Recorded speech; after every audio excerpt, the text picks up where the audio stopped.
लगातार मैं भी इन दिनों देख रहा हूँ कि जब कई अधिकारियों से मिलते हैं वो जवाब नहीं दे पाते हैं, कई मंत्री जवाब नहीं दे पाते हैं, तो संयम एक तरह से टूटने लगता है। माननीय मुख्यमंत्री जी को बदनाम करने का काम कर रहे हैं। मुख्यमंत्री जी मॉनिटरिंग कर रहे हैं, मुख्यमंत्री जी चाहते हैं बेरोजगारों को समय पर रोजगार मिले, लेकिन उनके विपरीत काम कर रहे हैं। हमारा आंदोलन होगा वो इन लोगों के खिलाफ होगा, आपके खिलाफ नहीं होगा, क्योंकि आप संवेदनशील हो, आपके साथ आज भी हैं और कल भी नहीं। अगला मुद्दा यही है कि सिस्टम में सुधार हो, कि समय पे भर्ती निकलती है तो समय पे भर्ती भी होनी चाहिए। सरकारों को स्पष्ट कर देना चाहिए कि कब एग्जाम होगा, कब परिणाम आएगा, कब ज्वाइनिंग होगी। एक बात की मुझे जरूर खुशी है कि माननीय मुख्यमंत्री अशोक गहलोत जी देश के पहले ऐसे मुख्यमंत्री हैं जो कोरोना काल में भी कई भर्तियों की नियुक्ति प्रक्रिया के आदेश जारी करके एक मिसाल पेश की है।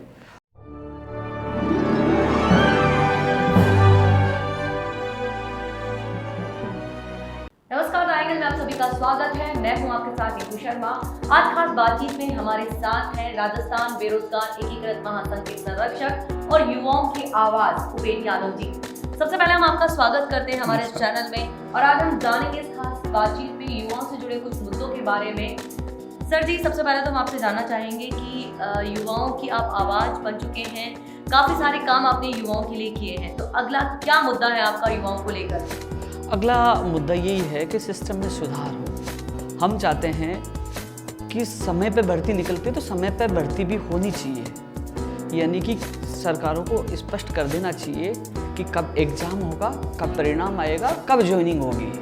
जिस प्रकार नेताओं के चुनाव फिक्स होते हैं कि कब चुनाव होगा, कब मतगणना होगी और कब वो शपथ लेगा, उसी प्रकार बेरोजगारों का भी कैलेंडर जारी होना चाहिए कि कब उसको ज्वाइनिंग मिलेगी, कितने दिन में ज्वाइनिंग मिल जाएगी। ऐसा नहीं कि भर्ती निकलती है 2013 से 2020 तक वो पूरी नहीं हो पाती। लेकिन एक बात की मुझे ज़रूर खुशी है कि माननीय मुख्यमंत्री अशोक गहलोत जी देश के पहले ऐसे मुख्यमंत्री हैं जो कोरोना काल में भी कई भर्तियों की नियुक्ति प्रक्रिया के आदेश जारी करके एक मिसाल पेश की है और लगातार वो भर्तियों को लेकर संवेदनशील है, मॉनिटरिंग कर रहे हैं। और मुझे आशा है कि बेरोजगार के प्रति वो हमेशा ऐसे ही संवेदनशील रहेंगे। लेकिन जो तमाम मांगों को लेकर हम संघर्ष कर रहे थे पिछली सरकार में भी, इस सरकार में भी जो अधिकारी लापरवाही कर रहे थे, हम चाहते थे कि भर्तियों का कैलेंडर जारी हो, समय पे बेरोजगार को रोजगार मिल सके। सर, ये आपने बताया कि बेरोजगारों की भर्ती के लिए अभी आप संघर्ष कर रहे हैं। पिछले काफ़ी दिनों से देखा है कि आपकी जो संघ है उसकी तरफ से कोई भी धरना प्रदर्शन या ऐसी कोई घटनाएं सामने नहीं आई हैं।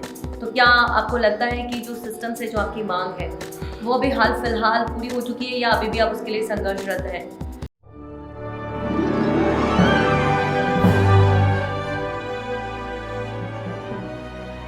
देखो, सबसे अच्छी बात है मैंने अभी बताई कि माननीय मुख्यमंत्री जी लगातार मॉनिटरिंग कर रहे हैं। 3 मार्च को मेरी मुलाकात हुई, उसके बाद 15 मार्च को मुलाकात हुई और माननीय मुख्यमंत्री जी ने जब मुलाकात हुई एक शादी समारोह के दौरान, तो उन्होंने कहा कि आप आना और कुछ युवाओं के लिए अच्छा करेंगे और उन्होंने मॉनिटरिंग किया लगातार।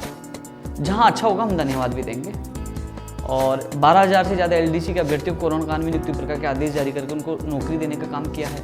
आरपीएस एलडीसी भर्ती 223 पदों पर 9,322 सेकंड ग्रेड के अभ्यर्थियों की नियुक्ति प्रक्रिया का कैलेंडर जारी किया है। लैब टेक्नीशियन और रेडियोग्राफर भर्तियों की विज्ञप्ति जारी की है। तो लगातार कार्य कर रहे हैं। लेकिन जो आप कह रहे हो धरना प्रदर्शन की, मैं आपके चैनल के माध्यम से माननीय मुख्यमंत्री जी से निवेदन करना चाहूँगा, हम आपके साथ हैं, आप संवेदनशील हैं, लेकिन जो सिस्टम में बैठे कुछ अधिकारी या तो 587 पद जो एलडीसी में काट दिए गए थे या भर्तियों के गलत नियम बनाने से भर्तियाँ कोर्ट में अटक जाती हैं, समय पे परिणाम नहीं आते हैं, आरपीएससी जो अध्यक्ष है वो मिलता नहीं है, कुछ मंत्री भी अच्छी तरह से जवाब नहीं दे पाते हैं। संयम लगातार मैं भी इन दिनों देख रहा हूँ कि जब कई अधिकारियों से मिलते हैं वो जवाब नहीं दे पाते हैं, कई मंत्री जवाब नहीं दे पाते हैं, तो संयम एक तरह से टूटने लगता है। लेकिन आपका चेहरा सामने आता है कि हाँ, माननीय मुख्यमंत्री जी से मुलाकात करेंगे, उनके सामने बड़ी बात रखेंगे। लेकिन आप कह रहे हो धरना प्रदर्शन की, वो कहते हैं ना कि पिस्तौल रखना छोड़ा है, गोली चलाना नहीं भूला है, संघर्ष को विराम दिया है, संघर्ष करना नहीं भूला है। यदि जो तमाम अधिकारी और मंत्री माननीय मुख्यमंत्री जी की शिकायत के बाद भी अपना रवैया चेंज नहीं करते, तो वही मैदान होगा, वही संघर्ष होगा और इस बार आर पार की लड़ाई होगी। और फिर उन लोगों को भी एहसास होगा कि राजस्थान के युवा हर चीज़ को बदलना जानते हैं। लेकिन उससे पहले मैं माननीय मुख्यमंत्री जी से मिलूंगा, शिकायत भी करूंगा कि वो किस तरह से माननीय मुख्यमंत्री जी को बदनाम करने का काम कर रहे हैं। मुख्यमंत्री जी मॉनिटरिंग कर रहे हैं, मुख्यमंत्री जी चाहते हैं बेरोजगारों को समय पर रोजगार मिले, लेकिन उनके विपरीत काम कर रहे हैं। गलत नियमों को नई भर्तियों में जोड़ा जा रहा है। तो ऐसे में मैं एक बार माननीय मुख्यमंत्री जी से शिकायत करूंगा, फिर उसके बाद भी यदि इस पर कोई कार्रवाई नहीं होती तो हम खुद उनके खिलाफ सड़कों पे उतरेंगे और मैदान उतरेंगे। सर, बात करें भर्तियों की तो ऐसा देखा जाता है कि राजस्थान में भर्तियों में जो आरक्षण है, जैसे जो बाहर के उम्मीदवार जो आते हैं उन्हें दिया जाता है, लेकिन अन्य जो राज्य है उनमें ऐसा नहीं है। तो इसको लेकर आपका क्या आगे रहेगा कि जो राजस्थान के जो कैंडिडेट्स हैं उस पर उनके साथ में नाइंसाफ़ी होती है? देखो, 11 अक्टूबर को माननीय मुख्यमंत्री जी से मेरी मुलाकात हुई थी और उनके सामने बड़ी मजबूती से मैंने बात रखी थी। जो 21 से 22 राज्यों में राजस्थान वालों को 0% लिया जाता है जी। शैक्षणिक योग्यता के आधार पर, स्थानीय निवासी के आधार पर, और इसके अलावा और कई चीज़ें लागू कर देते हैं वहाँ। तो उन लोगों को राजस्थान वाले वहाँ फॉर्म नहीं भर पाते हैं और वहाँ स्थानीय भाषा को भी लागू कर दिया जाता है, जबकि राजस्थान में जो सामान्य श्रेणी का 50% वो कितने भी आ सकते हैं। ऐसा आपने देखा हो, कई भर्तियों में बाहरी राज्यों वालों को ज़्यादा चयन हुआ है। तो 11 अक्टूबर को माननीय मुख्यमंत्री जी के सामने मैंने बात रखी थी। मुख्यमंत्री जी ने इस संबंध में मुख्यमंत्री कार्यालय से आदेश भी जारी हुआ था कि परीक्षण करवा के इसमें अग्रिम कार्रवाई की जाएगी। लेकिन मैं लगातार कह रहा हूँ, अधिकारी की लापरवाही, जो IAS अधिकारी बाहर के हैं वो नहीं चाहते कि राजस्थान के बेरोजगारों को भला हो, और लगातार 2 साल तक हमने संघर्ष किया है। एक जो राज्य की पॉलिसी जो हमने तथ्य इकट्ठे किए, मैं और मेरा संगठन लगातार इसके लिए लड़ाई लड़ रहे हैं। हालांकि कई MLA इससे समर्थन में आ रहे हैं, लगातार लेटर लिख रहे हैं। मैं भी माननीय मुख्यमंत्री जी से निवेदन करूंगा, सरकारी भर्तियों में भी बाहरी राज्यों वालों को रोका जाए और प्राइवेट क्षेत्र में बाहरी राज्यों वालों को रोका जाए, क्योंकि अन्य राज्यों में राजस्थान वालों को नहीं ले रहे हैं। ये लड़ाई प्रदेश के हित में है, प्रदेश के युवाओं के हित में है। मुझे विश्वास है माननीय मुख्यमंत्री जी जल्दी फैसला लेंगे, बाहरी राज्यों के अभ्यर्थियों को यहाँ उन पर रोक लगाई जाएगी, क्योंकि यूपी, महाराष्ट्र और हरियाणा में तो अभी कहा कि साल भर तक भर्तियां नहीं की जाएगी। ऐसे में राजस्थान में रीट 31,000 पदों पे होने वाली है, फर्स्ट ग्रेड है, कंप्यूटर शिक्षक भर्ती है, रेड जो अन्य भर्तियां होने वाली है, बाहरी राज्यों वाले तो यहाँ जाएंगे, तो राजस्थान के अभ्यर्थियों को कुछ मौका नहीं मिलेगा। तो मैं भी माननीय मुख्यमंत्री से गुहार करता हूँ कि इस पर तत्काल एक्शन ले, बाहरी राज्यों का राजस्थान में कोटा खत्म करे। कोटा तो हालांकि है नहीं, लेकिन 50% वो कितने भी आ सकते हैं, तो उन पर रोक लगाई जाए, जिससे राजस्थान के बेरोजगार को ज़्यादा से ज़्यादा लाभ हो सके।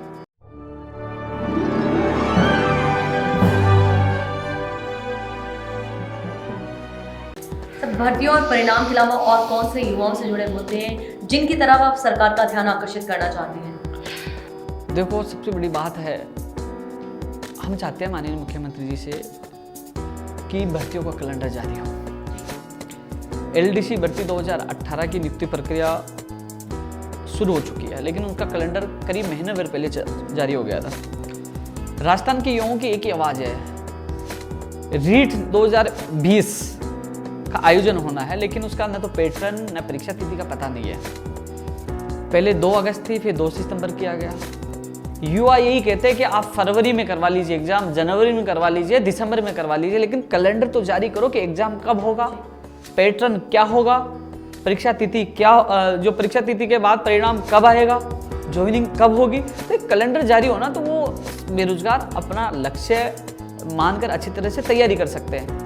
अब क्या है कि कैलेंडर जारी होता नहीं है। माननीय मुख्यमंत्री जी ने 24 दिसंबर 2019 को घोषणा की थी कि 31,000 पदों पर वैकेंसी आएगी, फर्स्ट ग्रेड की भी वैकेंसी आएगी, लेकिन उसकी परीक्षा तिथि न जारी होना, पैटर्न जारी ना होना, ये सबसे बड़ी विभागीय लापरवाही है।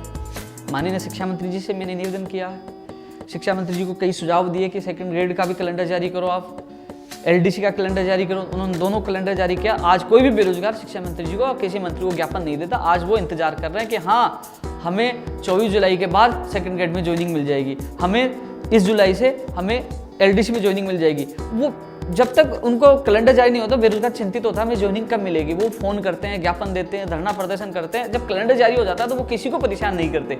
जैसे दोनों भर्तियों में कैलेंडर जारी होने से ना मंत्री जी को समस्या हुई, ना सरकार को समस्या हुई और बेरोजगार खुश है। उसी प्रकार कोई भी भर्ती हो कि भैया कंप्यूटर शिक्षक भर्ती कब करवाएंगे, 2021 में करवाएंगे, 22 में करवाएंगे, 20 में करवाएंगे, रीट कब करवाएंगे, कौन सी भर्ती क्या करवाएंगे, तो वो विसंगतियां हैं जो कैलेंडर नहीं जारी करना, उनको दूर करना चाहिए, जिससे बेरोजगार अपनी तैयारी कर सके और वो सरकार के प्रति वो कभी आक्रोशित न हो, आंदोलन उनको करने की आवश्यकता नहीं पड़े। इसके अलावा इस चैनल के माध्यम से माननीय मुख्यमंत्री जी से मैं गुहार करना चाहूँगा कि जो ऊर्जा विभाग की जो भर्तियाँ हैं, जिसमें मात्र 50,000 के करीब अभ्यर्थी ही आवेदन कर पाते हैं, उनका परीक्षा केंद्र दिया जाता है यूपी बिहार। और वहाँ क्या होता है, वहाँ के लोग उस सेंटर को खरीद लेते हैं और वो वहीं के लोग सेटिंग करके नौकरी लग जाते हैं। जब राजस्थान में अधीनस्थ बोर्ड, आरपीएससी और जो राजस्थान की जो तमाम जो बड़ी बड़ी भर्तियाँ हैं, जिसमें 15 से 16 लाख लोगों के एग्जाम राजस्थान यहीं करवाता है, इनका परीक्षा केंद्र यहीं देता है, तो क्या 50,000 अभ्यर्थियों की परीक्षा केंद्र यहाँ नहीं दे सकते? यदि यहाँ परीक्षा केंद्र देते हो तो सही तरीके से वो भर्ती हो पाएगी, राजस्थान के बेरोजगारों को फायदा होगा, नहीं तो घपला होता रहेगा। और ये गड़बड़ियाँ क्यों है कि इसमें मिलीभगत होती है अपने लोगों को लगाने के लिए, जिसमें कई आईएएस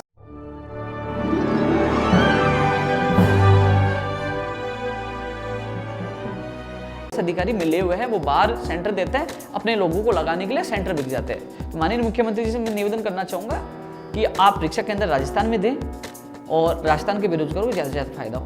कई ऐसी चीज़ें हैं जिसमें राजस्थान का सामान्य ज्ञान जोड़ने से राजस्थान के अभ्यर्थी को ज़्यादा नंबर आ सके। मान लीजिए पहले 2013 में जो ऊर्जा विभाग में जो भर्तियाँ थी, उसमें पैटर्न बहुत अच्छा था, राजस्थान का सामान्य ज्ञान ज़्यादा पूछा जाता था, जिससे राजस्थान के अभ्यर्थियों को नंबर ज़्यादा आता था। सामान्य तौर पे पूछे जाएगी जीर्ण माता का मंदिर कहाँ है, तो राजस्थान का अभ्यर्थी बता सकता है सीकर महल, यूपी और बिहार वाला नहीं बता सकता। ऐसे में राजस्थान की भर्तियों में राजस्थान का सामान्य ज्ञान का ज़्यादा समावेश किया जाए, जिससे राजस्थान के अभ्यर्थियों को ज़्यादा से ज़्यादा मौका मिल सके, ज़्यादा ज़्यादा वो तैयारी कर सके। ये लगातार हम मांग कर रहे हैं। इसके अलावा जो यूपीएससी की तर्ज पर आरपीएससी का भी ये जो परीक्षा प्रणाली वो मजबूत होनी चाहिए। आज आरपीएससी की तो इतनी बुरी स्थिति है कि हर परिणाम के लिए धरना प्रदर्शन करना पड़ता है। परिणाम आ गए तो फॉर्म भिजवाने के लिए धरना प्रदर्शन करना पड़ता है। और दूसरी बात, अब सिस्टम कर दिया कि 2-2.5 गुना परिणाम निकाल देते हैं, 2-3 महीने तो उनके काउंसलिंग में लगा देते हैं। तो कुल मिलाकर आरपीएससी की जो साख गिरती जा रही है, सरकार उस पर भी ध्यान दे और समय पर उनका परिणाम जारी करने के लिए उनको पाबंद करे कि समय पे परिणाम जारी हो, समय पे बेरोजगारों को रोजगार मिले। तो कुल मिलाकर छोटी मोटी जो समस्याएं हैं उनको सरकार को निस्तारण करना चाहिए। माननीय मुख्यमंत्री जी को भी इस पर सख्त से सख्त कानून लेना चाहिए। जिस प्रकार खुद मॉनिटरिंग कर रहे हैं, उसी प्रकार आरपीएससी अधीनस्थ बोर्ड पे भी थोड़ी पाबंदी लगाकर मॉनिटरिंग करनी चाहिए कि वो बेरोजगार को समय पे एग्जाम करवाए, समय पे उनका परिणाम निकाले और समय पे इंटरव्यू करवाए और समय पे बेरोजगारों के नौकरी के रास्ते खुल सके। सर, सिस्टम के खिलाफ आपकी नाराजगी है, आपकी शिकायत है कि जो सिस्टम में कुछ ऐसे अधिकारी बैठे हैं जो इन सारे कार्यों को आसानी से नहीं होने देते हैं। तो ऐसे में सिस्टम को सुधारने के लिए आपकी क्या आपने क्या स्ट्रेटजी बनाई हुई है या आप क्या करने वाले हैं आगे कि सिस्टम में सुधार हो? क्या आप आगे राजनीति में आना अपना अगला लक्ष्य मानते हैं?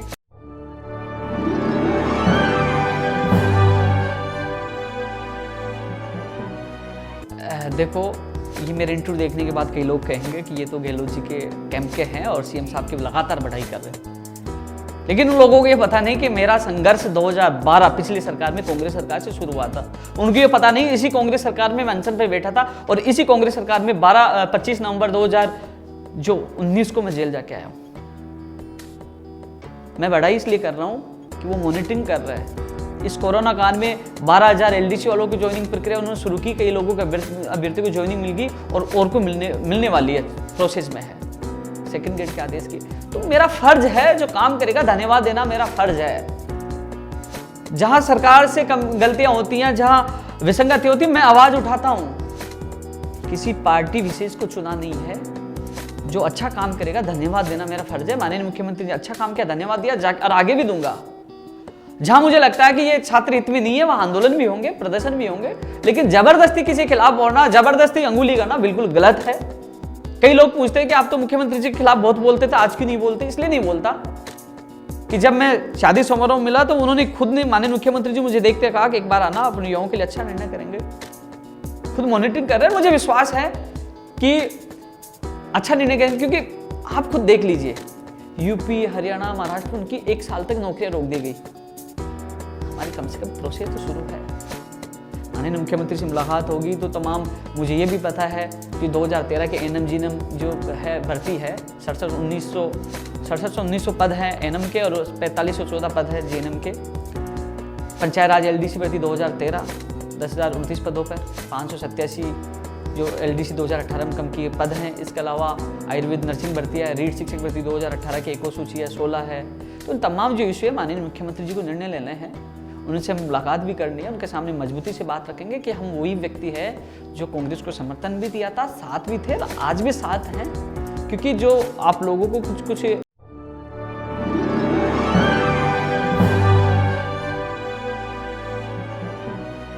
माननीय मुख्यमंत्री तक सही रिपोर्ट नहीं पहुंचा रहे, अधिकारी गुमराह करते हैं, गलत रिपोर्ट पहुंचाते हैं।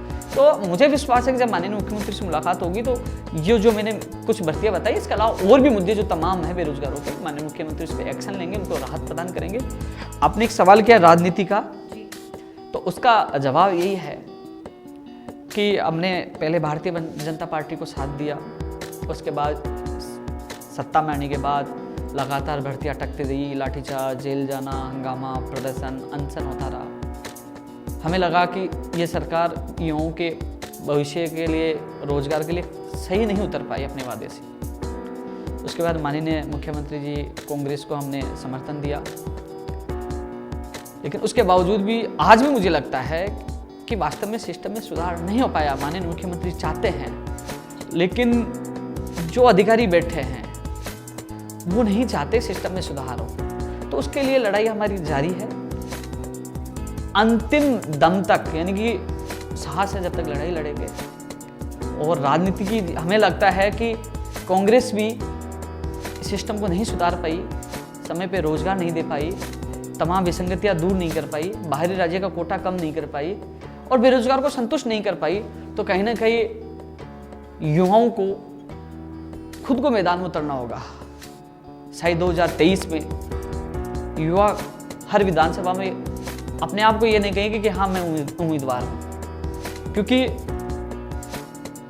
जो नेता हैं किसी पार्टी के हैं वो फेसबुक पे, लेटर पैड पे युवाओं की मांग रखते हैं, कभी धरातल पे, कभी सरकार के सामने नहीं रखते हैं। लेकिन अब पता चलेगा 2023 में, क्योंकि 2023 में सबसे बड़ा चुनौती है, सबसे बड़ी चुनौती उन एमएलए के सामने जो 200 एमएलए हैं कि जो बेरोजगार आज हैं, कि आने वाले समय में ये बेरोजगार उनको बेरोजगार ना कर दे, सामने चुनौती देकर। हो सकता है हम खुद भी 200 एमएलए को चुनाव लड़वा दे, लेकिन 2023 बहुत दूर है, क्योंकि बेरोजगारी की स्थिति बहुत भयंकर, बहुत बेकार होने वाली है। और जिस प्रकार मैं आज भी, अभी भी, कि ऐसी नौबत नहीं आए कि युवाओं को मैदान में उतरना पड़े। मुझे विश्वास है माननीय मुख्यमंत्री जी पर। मैं लगातार इस इंटरव्यू में विश्वास इसलिए जता रहा हूं क्योंकि अन्य राज्यों की बजाय माननीय मुख्यमंत्री जी संवेदनशील है और भर्ती को लेकर काम भी कर रहे हैं, और कहीं ना कहीं वो बदलाव भी लाएंगे, कहीं ना कहीं बेरोजगारों के लिए अच्छी नीति भी लेके आएंगे। कई ऐसे आइडिया हमारे पास हैं, उसमें बदलाव, उस आइडिया से यदि काम होता है तो कहीं ना कहीं बेरोजगारी भी कम होगी और प्रदेश का स्तर भी मजबूत होगा। और जिस प्रकार हमने समर्थन दिया था, हमें आशा थी कि कांग्रेस पार्टी में युवाओं को समय पर रोजगार मिलेगा, उनको खुशियाँ मिलेगी, लेकिन अभी तक तो मेरे दिल की बात यही है कि अभी तक तो हमें हताशा मिली है, केवल माननीय मुख्यमंत्री जी को छोड़कर, कि वो हालांकि मॉनिटरिंग कर रहे हैं, कोशिश कर रहे हैं। बीच में कोरोना आ गया, जब पटरी पर सही स्थिति वापस होने लगी तो कोरोना आ गया, लेकिन फिर भी माननीय मुख्यमंत्री से ये निवेदन करेंगे कि आप युवाओं से उनकी चर्चा कर कर, समस्याओं को सुनकर उनका निस्तारण करने की कोशिश करें, जिससे युवाओं में आक्रोश ना हो, वो धरना प्रदर्शन ना करें। क्योंकि धरना प्रदर्शन करते हैं तो माननीय मुख्यमंत्री तक वही मंत्री कि साहब ये तो आपको बदनाम करना चाह रहे हैं, साहब ये तो आपके खिलाफ आंदोलन कर रहे हैं, साहब ये तो कांग्रेस सरकार को बदनाम कर रहे हैं, साहब ये तो ये कर रहे हैं। लेकिन माननीय मुख्यमंत्री जी, मैं आपसे निवेदन करना चाहता हूँ, मजबूरी होती है जब किसी मंत्री के पास जाए, बेइज्जती करे, सुने नहीं, बोले कहाँ से आ गए, अधिकारी नहीं सुने, भर्तियों को अटका दे, तो दिल रोता है। फिर मजबूरी में हमें मैदान में आना पड़ता है, संघर्ष करना पड़ता है। तो ऐसी स्थिति नहीं आए कि हमें दोबारा आना पड़े, क्योंकि हमें मौका दो। हम आपके सामने बात रखना चाहते हैं कि हाँ, कौन सा अधिकारी, कौन सा मंत्री लापरवाही कर रहा है और किस वजह से बेरोजगारों में आक्रोश है। यदि आप हमें मौका दोगे तो हम बताएंगे क्या कमी है, और यदि मौका नहीं मिलेगा तो मजबूरी में हमें आंदोलन भी करना पड़ता है, अनशन भी करना पड़ता है, सड़कों भी आना पड़ता है। तो शायद मैं बड़ी आशा के साथ माननीय मुख्यमंत्री से निवेदन करना चाहूँगा कि आप जल्द से जल्द युवाओं को बात रखने के लिए हमें मौका दें, जिससे हम आपको हमारी पीड़ा बता सकें, जिससे भविष्य में आंदोलन न हो। अन्यथा जो स्थिति वर्तमान की है, जो अधिकारी तानाशाही कर रहे हैं, पद काट रहे हैं, भर्तियों को अटका रहे हैं, समय परिणाम नहीं दे रहे हैं, जो मंत्री सुन नहीं रहे हैं, कोर्ट में जाना पड़ रहा है, कोर्ट से आदेश हो गया तो उसको इग्नोर कर रहे हैं। तो ऐसी स्थिति से मुझे लगता है कि आने वाले समय में बहुत बड़ा आंदोलन हो सकता है। वो मजबूरी में हमारा आंदोलन होगा और वो इन लोगों के खिलाफ होगा, आपके खिलाफ नहीं होगा, क्योंकि आप संवेदनशील हो, आपके साथ आज भी हैं और कल भी रहेंगे। इस खास बातचीत में हमारे साथ है राजस्थान बेरोजगार एकीकृत महासंघ के संरक्षक उपेंद्र यादव जी। आज उपेंद्र यादव जी बहुत सारे युवाओं की आवाज बन चुके हैं। इनके संघर्ष का परिणाम है कि युवाओं को जो उनकी भर्ती और परिणाम से जुड़े मुद्दे हैं, जिनसे उन्हें काफी परेशानी का सामना करना पड़ता है, वो आपकी वजह से उन्हें आसानी से ये मुद्दे सॉल्व हो जाते हैं। और इस खास बातचीत में बस इतना ही। देखते रहिए द एंगल। नमस्कार।